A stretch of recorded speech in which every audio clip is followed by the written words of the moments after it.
Ang bilis ng panahon. Parang kailan lang ako nag-start magtrabaho dito May last year nung nag-start ako mag-orientation dito. Iba-ibang lahi ang nakasama ko. Meron ako nakilalang isang Pinay. Pero dalawa lang kami sa buong group na nag-orientation. Tugo naman ang ilong ko dahil. Bakit? Kasi puro Inglesera ang mga kasama ko. Orientation pa lang to mga design. Pero sinasabak namin sa training, hindi yata ako na-inform. Kaya wala na akong choice. Kaya sumabak na agad ang lolo nyo. Ito yung time na na-survive ko yung unang 12-hour shift ko. Kasi nga, under orientation ako. Kaya kailangan namin buuin yung number of hours na orientation period. Nakakapagod sa totoo lang, nakaka-drain. Tapos kailangan mo bang i-memorize lahat ng protocols. Kasi nga, nasa transition pool kami. Ang dami namin kailangan malaman. Iba-ibang unit ang kailangan namin pasukan. May sa ICU, may ililipat kami sa ER, may pupunta kami sa acute care, sa med-surg, sa behavioral unit, sa transitional unit, at iba-iba pa. Parang nasa 8 unit yata ang kailangan namin pasukan na unit para matapos namin lahat-lahat ng orientation. Akalain mo yun, i-memorize mo lahat ng protocols ng hospital. Ang sakit sa ulo, sa totoo lang, nakaka-drain siya. Pero no choice, kailangan nating itawid to. Nakakontrata tayo mga hindi po pwedeng sumuko. Laban Japan lang.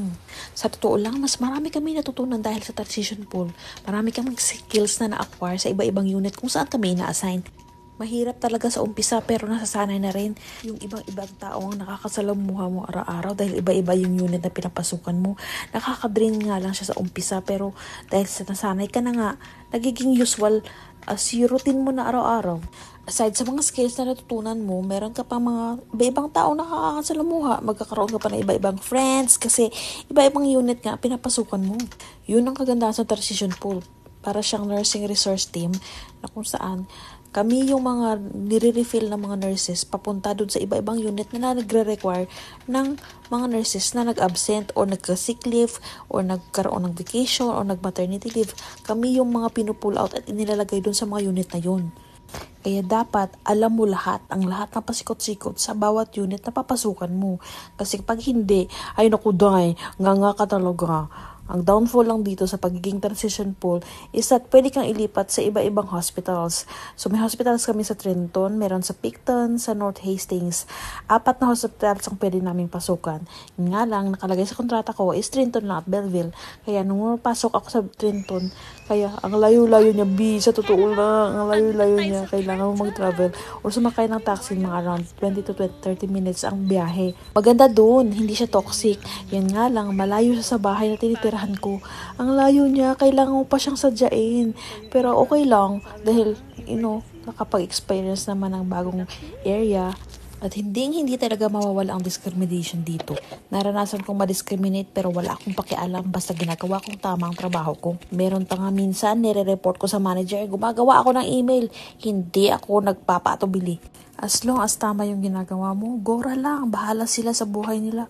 Basta ako, gagawin kong tama yung trabaho ko.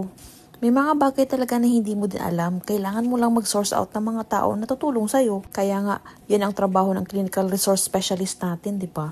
Ay namin pala, sorry.